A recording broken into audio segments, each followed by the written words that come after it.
Welcome to the Northern Powerhouse interview series, where we're unashamedly spreading good news by interviewing Northern businesses and their successes during the pandemic. Subscribe to be notified of new interviews or click the link in the description to take part if you'd like to be interviewed yourself in a future episode.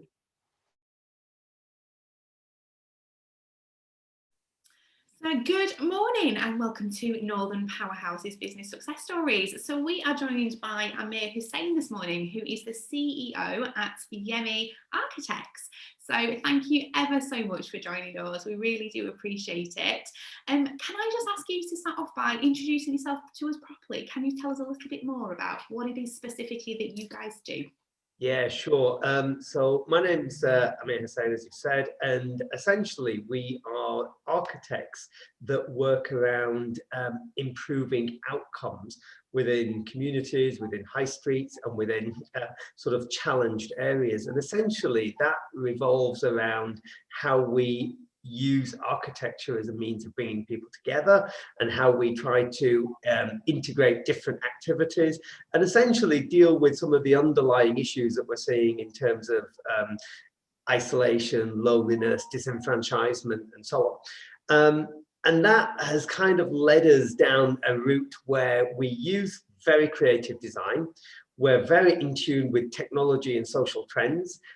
We have a digital side of the business, a technology side of the business, which we use as an overlay to the architectural urban design.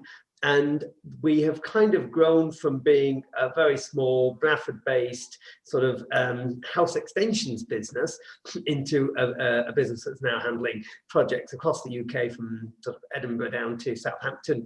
And we're ranging from sort of repurposed shopping centres to sort of quite big urban design projects to sort of hotels and student accommodation. So it's quite a broad spread of things that we're involved in. Brilliant. So how long have you guys been going? So we've been trading since 2012, which in architectural terms is quite a short time because it sort of takes 2-3 years to build anything. So given the sort of space of time that we've been going, I think that's been quite a remarkable sort of sense of growth. The pandemic, which we'll come on to later, I guess, but the pandemic has kind of forced us to kind of adjust what we do, and that has really pushed the digital side of the business and the technology side of the business sort of further. So now we are sort of, I would say, somewhere between 50 to 60% architecture and 40% on data and digital. So it's kind of the two things are merging together, but it's interesting how that's changed. So we've done it now. We've mentioned the dreaded P word. So how has the pandemic affected you guys then? What has it meant for you? Yeah, it's been tough. We sort of went through, I think, the first half of it relatively well. I mean, we had quite a number of projects that were continuing, so that allowed us to sort of cushion. What I think slowed down was one, instructions from new clients. I think we found it a lot harder to establish those relationships that led to instructions. We did manage to sort of create quite a lot of interfaces with new clients, but it wasn't something that we were able to do from a sort of financial, it didn't have a financial impact until later, sort of the second half, I would say, sort of from probably October, November time onwards. And then it really began to affect us. And I think that's, you know, it's probably fair to say that we've still sort of struggled to sort of manage at the rate that we were. Despite that, we have been recruiting during this period, and it has opened up quite a number of interesting opportunities as well. So it's been a double-edged sword, really. What would you say have been the main challenges that you've had to overcome?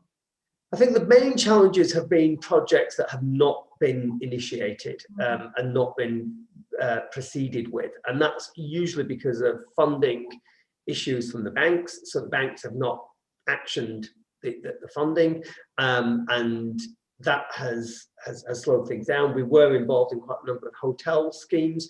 That has slowed down. We're involved in some public sector projects, which, because the nature of councils had been sort of diverting all their resources into fighting COVID, the things that we were involved in with them sort of got pushed to the back burner, so those instructions didn't happen. And it kind of, it's been the fact that it's been projects that would have, and it ordinarily just been instructed on and would have gone ahead with, slowed down. And so that's the biggest issue. And I think in the immediate aftermath of when the lockdown was announced, it was quite scary, because you know, it felt like there was such a lot of turmoil that you didn't know if people were just going to halt construction projects that they were halfway through, whether people who were about to start things in, say, student accommodation projects, and whether they were just going to stop them because they were so nervous about what was going to happen. But fortunately, a lot of those ones that had been initiated continued, which is a cushion. But then new ones sort of slowed down after that. And the projects that we got after that were typically much smaller. So the challenges and what that you guys have faced, how's it affected the team? How have they been during the last year? Yeah, I think it's been an interesting situation in that, you know, we've always had a very strong team culture, and we've always had a very strong sense of transparency in the organisation, and we've got a very good sense of everybody's buy-in to where we're going. So I think the switch to remote working went far better than I expected it to do, and I think some of the systems that we put in place worked really, really well. I think most people, preferred having the opportunity to work remotely, and I think that when we last did a sort of a survey, they suggested that sort of 2 days a week, ideally they would want to be in the office and 3 days from home.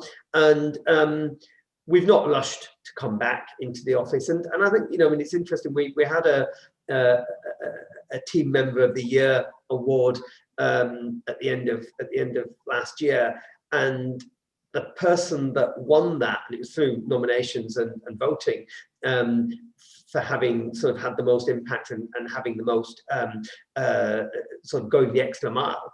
The person that won that, most people had only ever met once, because they joined us just before the pandemic. So it was interesting that they could still see that effort, and they could still see that, it could still be recognised. So that I thought was quite interesting. So what has it meant for you as a leader? How have you had to adapt to be able to lead the team through the madness of the last year? I think transparency is really important, and I think ownership of decisions is very important. We have frequent sort of team meetings. We'd actually have Zoom dinners where we'd give everybody a Just Eat voucher, and then we'd sit down and we'd order food, but we'd all be on Zoom. You know, it didn't work brilliantly well, but you know, we've done that a few times and things. So we've always tried to outline what the situation is, what the option is, the reasons behind the further shift into the digitization and technology. And I think one of the interesting things that did come out of the pandemic is the fact that a lot of the team, I think, began to really recognize the need to make that transition into digital. And that was something that I think was harder to do previously. You know, architecture is quite a traditional profession, and it has quite a set trajectory. So people that are working within it don't generally kind of move sideways. They kind of go along the path within it. And this was really kind of moving sideways in many ways. And I think that from a leadership perspective, I think it was about trying to be reassuring and being confident about the future. I think it was also trying to absorb as much of the financial challenges within the company, rather than passing those on to people, or rather than reducing things that they might be used to having, and so on. So that was something that we very purposefully tried to ensure that continuity from their experience point of view was maintained as much as possible. So that was something that we kind of really tried to stick to. And you know, we've also recruited during the period, and that's been a really positive thing, because these are people that have sort of essentially joined the organisation and have never met anyone, and yet it's working really well. Has it enabled you, with having having your hand forced, I guess, to a remote working kind of setup, when you've recruited, has it enabled you to kind of look further afield than you maybe would have done with the geographical constraints you've had before? Yeah, absolutely, definitely. I mean, we've always tried to recruit the very best people that we can. But if you're asking them to come into the office every day, there's really a limit to what that radius can be around the office. So your pool of people that you have available to you is very limited. Whereas when you kind of open up the remote working possibilities, then you know it's phenomenal. I mean, one of the people we've taken on is an architectural data scientist architect, which is quite a rare sort of combination of skills. I'm fairly certain that we wouldn't have found that skill set locally. That person's actually in Barcelona. Oh wow! It works. It's working really, really well. So that's quite a commute on the days he needs to come. It would be, yeah. I'm not sure he's going to do the 2 days a week. I'd happily go over if he needs anything taken. Yeah, there's a lot of offers for that. So tell us about some of the real positives that you've been able to kind of take away from the last year. Tell us about some wins that you've had. Yeah, well, I would say that was one of the biggest. Absolutely. Definitely, the ability to recruit from much further afield has allowed us to bring people in that we wouldn't have had otherwise, and that's added a lot to our capabilities. So that's one major, I would say, one major thing. The other thing is that it's given us the headspace to really push the technology side of things, and that has now actually set up as a separate entity in itself, and that's now something that has got its own trajectory and is doing incredibly well. So that possibly would have taken a lot longer had we been going sort of full steam ahead with architectural projects. So having that space and capacity allowed us to make that transition probably much quicker than we would have done. I would say that there's been a massive shift in the national psyche of the role of architecture. And, you know, previously we have been working with big redundant buildings in challenging sites and trying to sort of find viable, sustainable uses for them. But that was really only an issue in challenged parts of the country. Now, high streets everywhere have got big redundant buildings that are struggling to be repositioned and so on, especially shopping centres. We also see the post-COVID focus on rebuilding communities, and the social aspect of how people interact within communities is something that we've been focusing on from day one, really. And now this is a national discussion, and we just happen to already be there. We happen to already have a lot of portfolio work in that space. And then the other sort of thing is the adoption of digital. What we're finding is that we've sort of emerged into an environment where councils are all looking at ways of re-establishing their communities. And we just so happen to have a digital platform that fits in with that very well. So I would say that, you know, there's been a lot of positives. It's been a painful time. Yeah. but there's been a lot of positives in it. Has that enabled, because you guys have been in this space that suddenly now, you know, everybody's starting to catch on to, because you started there and this has been very much your niche, is that enabling you to kind of leverage that now and become a real authority in your space? Absolutely. I mean, without any shadow of a doubt. And you know, one, we've got a lot of case studies that we can show, and there's a lot of background there that we can bring forward, which is really powerful. The other thing is that, you know, we are based in Bradford. We've sort of come from an area that has got a lot of challenges. We've worked on the ground in those kinds of environments, and it actually is something that it adds to our credibility when we speak to other organizations. If somebody's in a nice leafy suburban part of the world and then they're talking about sort of social improvement, it's a different dynamic when that's where their experiences are from. So we find that this is something that has sort of really positioned us in a completely different way. I mean, it's still a challenge winning large-scale mainstream projects. That really is a challenge, but we're making inroads. We're having some very constructive conversations with national players and publicly listed companies and so on. So we're getting into those conversations, and some of the work that we're doing with shopping centres and repurposing shopping centres and with large-scale clients. So it certainly feels like when we present and when we show what we're doing and it seems to resonate really well. So we're confident that that's the foundation that we're kind of building on, really. I mean, it sounds so authentic. I guess that's the thing, isn't it? It's the authenticity. Yeah. I mean, we've you know, you could go back 5 years and look at some of the projects, which is really where we started doing commercial projects. And you can see the DNA and those projects then. And now, I mean, one of our schemes is an £80 million mixed use scheme in the Midlands.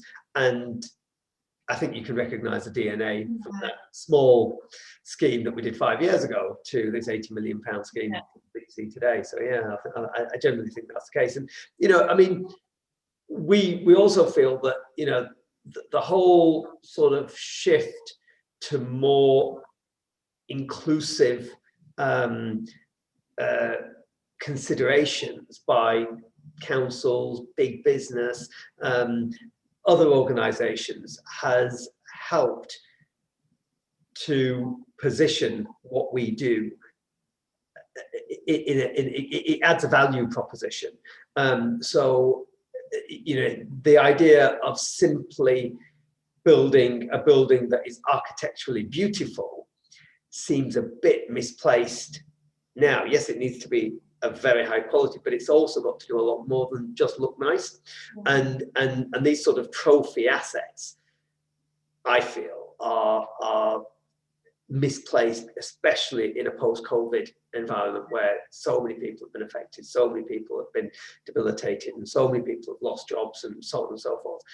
What then, you know, emerges in sort of the shape of urban design and you know, sort of architectural design, I think needs to work much harder, and that's where I think, yeah, our background is completely different. So when we present things to councils, we are presenting them in ways that resonate with what they're trying to achieve. So it sits within that context. So what, with everything that you guys have experienced and learned over the last year, if you could go back to last March when everything was just about to go, knowing what you know now, what would you have done differently or maybe done sooner? I feel that we've been a very dynamic business anyway, and we've been adopting, for example, technology 3 years ago.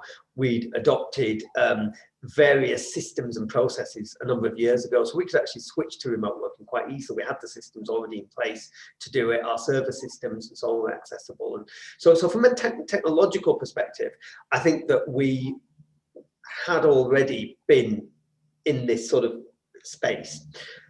I think in terms of what we would have done differently, I think that we maybe could have handled our cash flow differently, and maybe had I suppose more a tighter grip on things, so that we sort of foresaw the impact it was going to have. And I think we kind of went on as we would ordinarily, sort of through the good times of that early stage. And it was only when it sort of we had quite a big downturn, sort of, I'd say from October, November time last year, that we maybe could have been in a better position. But you know, as I say, things continued, things were still happening, we were still financially doing well. So it didn't feel that there was a need to kind of really sort of put the brakes on our spending and so on. And you know, we just invested in some new software, literally I think in February, which was, you know, quite expensive, and so things like that, which, you know, I mean, we didn't know what was coming, but we would have held off had we known. But yeah, so that's probably, I would say, the biggest thing is trying to make more of the decent time that we had in the start of it. So as we're beginning to see some light at the end of the tunnel, what do you feel you guys are looking forward to the most? I mean, I think the opening up of society is really important. I think human interaction is really important. I think that from our sort of team's perspective, getting together is really rewarding, and it's certainly something that you know, we're sort of really trying to do. We have sort of got together sort of between the lockdowns, and we did sort of get together and so on. So there has been touch points. So that's one of the biggest things. I think the other thing is that I do think things have fundamentally changed as a result of the pandemic, and I think that presents an opportunity for us to really capitalize on what we've been doing, and that's really exciting.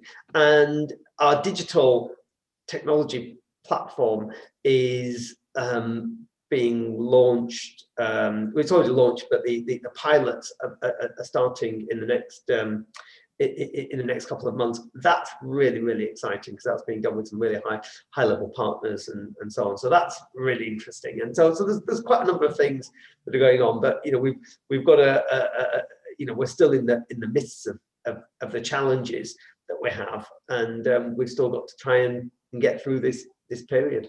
Absolutely. I mean, what are the biggest challenges that you foresee for you guys moving forwards? I think capacity is a really big, has always been a really big challenge, and the thing is that, you know, we are in line for and positioned for some big projects, but we can't resource those at this stage, because we can't necessarily expend the investment on something that may or may not happen. So as those things come in, we've got to scale up to meet them.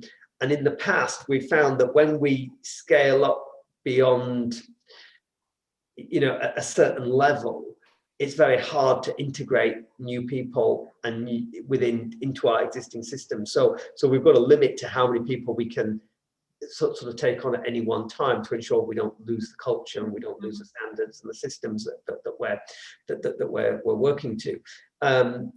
So that sort of, you know, sort of delivering and executing the projects, if that turns into quite a sharp growth trajectory, then fulfilling that to the standards that we need to is going to be, I guess, the next big consideration. But that's a nice problem to have, I think. Yeah, that's an exciting problem. So what else does the future hold for you guys? What's something exciting that you can that you're allowed to tell us about? Well, I mean, I do think that the most interesting aspect of what we've been working on is the data analysis impacts on the built environment. And our softwares that we've developed and our capabilities, our data science capabilities, are providing insights into sites and areas that people haven't seen before.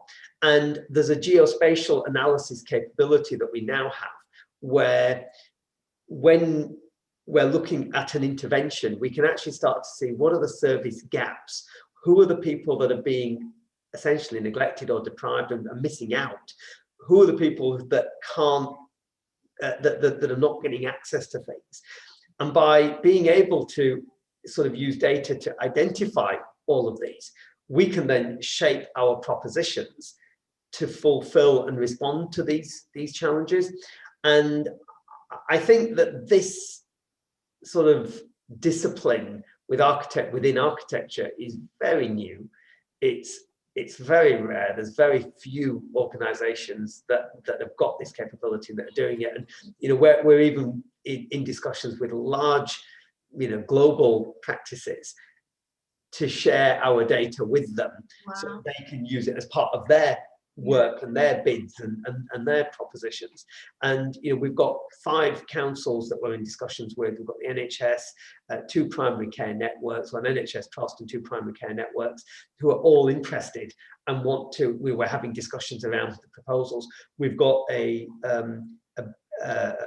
number of quite advanced negotiations with different programs within different councils to implement this. So that's really exciting. Amazing. And the last question I'm going to ask you before I let you get on with your day is, what do you feel is the biggest thing that you've learned about yourself over the last year? Oh gosh. I'm learning things about myself all the time. I think self-reflection is something that I try and do quite a lot of, and I hope I do take feedback from my team and so on. You know, I have a particular team member who's very vocal, and, you know, we don't always see eye to eye, and I think that listening is really important. I mean, I think the biggest takeaway is probably the art of the possible, in that I never thought remote working could work. I mean, I just couldn't imagine everybody just sort of working from home and we still being able to achieve creative things and still being able to achieve things that are of a fantastic design quality. I never thought that we could sort of I kind of had to take it on. We went into remote working about a week before the lockdown was announced, and I remember being, you know, with a great deal of trepidation, and I just thought, I don't think the business is going to survive. I mean, that's kind of how, you know, we've gone from being something that had been growing very rapidly and doing very, very well, to suddenly sort of, it actually dawned on me that I don't think we might not even survive this. We had clients literally pausing on projects everywhere, and there was a great deal of nervousness.